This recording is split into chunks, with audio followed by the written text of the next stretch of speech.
ताज़ा एक यानी इस ज़माने का एक हालिया वाक़या जो एक ईरानी ख़तीब साहब ने सुना, वाक़ई दिल हिला देने वाला कि जनाब ज़हरा सलाम अलैहा की इनायत भी हर एक के शामिल हाल होती है।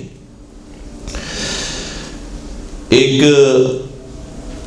किसी अरब कंट्री के अंदर रहने वाला, बाज़ उलमा के बकौल वो बहरैन का रहने वाला था, बाज़ के बकौल वो दुबई का रहने वाला था, लेकिन बहरहाल वो फिर ईरान आ गया था। ईरान में उसने मजलिसें रखवाई, मुहर्रम के अय्याम थे, पहला अशरा था। जिस खतीब को उसने बुलाया था मुहर्रम के अय्याम में, उससे कहा कि इब्तिदाई दिनों के अंदर हज़रत ज़हरा के आप मसाइब पढ़िएगा। तो साहिब खाना से उन्होंने कहा कि भाई मुहर्रम के तो खुद अपने मखसूस मसाइब होते हैं, जनाब हुर का जिक्र होता है, करबला का जिक्र होता है, फिर बाकी शुहदा करबला का जिक्र आता है, तो ये मुनासिबत नहीं बनती हज़रत ज़हरा के मसाइब की, इसलिए अगर आप कहें तो मैं करबला वालों को जिक्र करूँ। कहा कि नहीं, मेरा दिल ये है, मेरा इसरार ये है कि नहीं, आप शुरू के कुछ अय्याम में 2-3 दिनों में कम से कम आप बिन्त रसूल के मसाइब का जिक्र करें। वो मजबूर हो गए कि साहिब खाना की फरमाइश है, इसलिए उन्होंने पढ़ दिए मसाइब। कुछ दिन गुजरने के बाद उन्होंने साहिब खाना से कहा कि क्यों आप इतना इसरार कर रहे थे कि हज़रत ज़हरा के मसाइब पढ़ें, हज़रत ज़हरा के मसाइब पढ़ें, क्या कोई ख़ास अक़ीदत है, क्या वजह है आपको? उन्होंने कहा कि एक राज की बात है, क्योंकि कोई और नहीं है इसलिए मैं आपको बता रहा हूँ। बात यह है कि मैं पहले शिया नहीं था, मैं पहले हज़रत ज़हरा का मानने वाला नहीं था। मैं अरब कंट्री के अंदर रहता था और बहुत ज़्यादा पैसे वाला था। शादी हुई, परवरदिगार ने मुझे एक बहुत प्यारी सी बेटी अता फरमाई, और वाकई अगर बेटी बाप को मिल जाए और फिर बाप अपनी उस लख्त जिगर को देखता रहे, पूरी ज़िंदगी उसकी वही होती है।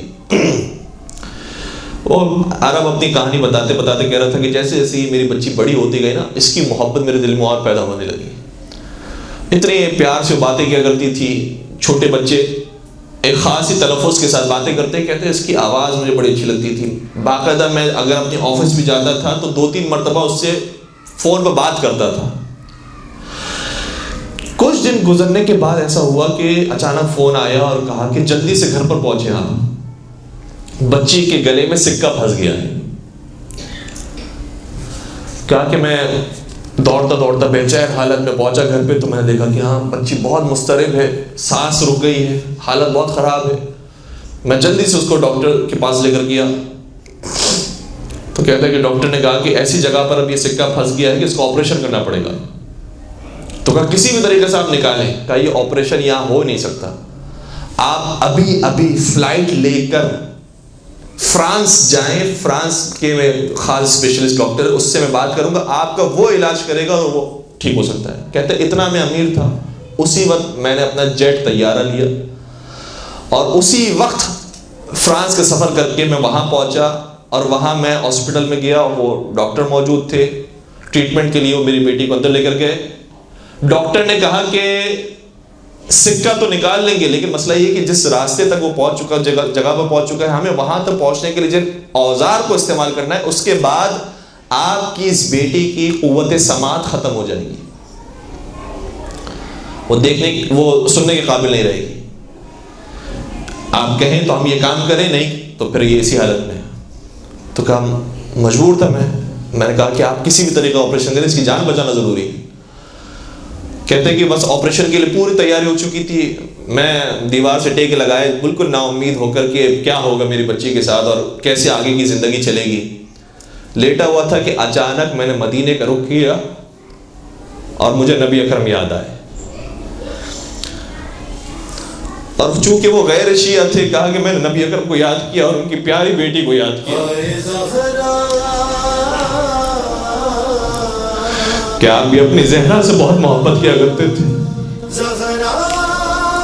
जब किसी सफर पर जाते तो सबसे आखिर में उनसे मुलाकात करके निकलते थे, जब सफर से लौट कर आते तो सबसे पहले हज़रत ज़हरा के पास जाते थे। या रसूल अल्लाह, मुझे भी मेरी बेटी से बहुत मोहब्बत है, आपको आपकी बेटी फातिमा का वास्ता है, मैं आपका वसीला इख्तियार करता हूँ, किसी तरीके से मेरी बच्ची को निजात दे दीजिए।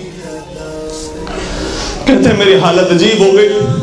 हजरत फातिमा को याद करते करते, पैगंबर को याद करते करते यहाँ तक कि डॉक्टर्स बाहर आए और खुशखबरी देने लगे, कहने लगे कि हजरत ईसा ने तेरे बच्चे को बचा दिया, हजरत ईसा ने शिफा दे दी। कहते मैं दिल में समझ गया जिस ईसा की ये बात करता हूँ वो ईसा नहीं है, वो फातिमा ज़हरा है। दौड़ता हूँ मैं अपने बच्चे के पास गया, अब बच्ची को सीने से लगाया, नींद बेहोशी की हालत में थी। बच्ची बात करने लगी तो कहने लगी बाबा जान आपको पता है आप चले गए तो कुछ देर के बाद एक खातून मेरे पास आई, उसने मुझे सीने से लगाया और सीने से लगाने के बाद अपना दस्ते मुबारक अपना हाथ मेरी पुष्ट पर मारा तो ये सिक्का खुद ब खुद बाहर आ गया। और जब वो बीबी जाने लगी तो जुमला कहा ये अपने बाबा को ये कहना कि जितनी मोहब्बत उसको अपनी बेटी से उससे ज्यादा मोहब्बत मेरे बाबा को अपनी बेटी से थी। अगर तू अपनी बेटी के लिए इतनी सी तकलीफ बर्दाश्त नहीं कर सका, हाय मदीना जिसके अंदर उसी बच्ची को जलते हुए दरवाजे के साथ पीस दिया गया और उनकी कब्र बनाते बनाते मौला मुत्तकिया जन्नतुल बकी तक आ गए। या रसूल अल्लाह मैं आपकी बेटी को कहाँ दफनाऊं, रात की तारीकी है, कोई साथ देने वाला नहीं, मैं आपकी कब्र के पास दफनाऊं, आपके मिंबर के पास दफनाऊं या जन्नतुल बकी में जाकर दफनाऊं। सुब्बत अलैया मसाइब लौ अन्नहा सुब्बत अलल अय्याम सिरना लयालिया। बाबा आप चले गए, आपके जाने के बाद ऐसी मुसीबतें मुझ पर आई कि रोजे रोशन पर पड़ती तो तारीक रातों में तब्दील हो जाती। अला वलअनतुल्लाहि अलल कौमिल ज़ालिमीन व सयअलमुल लज़ीना ज़लमू अय्य मुनक़लबि यनक़लिबून। मानने वाले बिहक़्क़ फ़ातिमा व अबीहा व बअलिहा व बनीहा, हम सबको हज़रत ज़हरा के चाहने वालों में और मुहिब्बों में शामिल फरमा। परवरदिगारा उनकी मोहब्बत के साथ जीना और मरना नसीब फरमा। उनके आखिरी फर्जंद हज़रत हुज्जत इब्न हसन के ज़हूर में तअज्जील फरमा। परवरदिगारा हज़रत हुज्जत की मारिफत उनकी मोहब्बत हम सबको नसीब फरमा, उनकी हुकूमत में रहना नसीब फरमा। परवरदिगारा जहाँ जहाँ शिया ने हैदर करार आबाद उन तमाम की जान माल इज़्ज़त आबरू की हिफाजत फरमा। परवरदिगारा जन्नतुल बकी के मिस्मार मज़ारात की तामीर नौ के असबाब जल्द जल्द पैदा फरमा।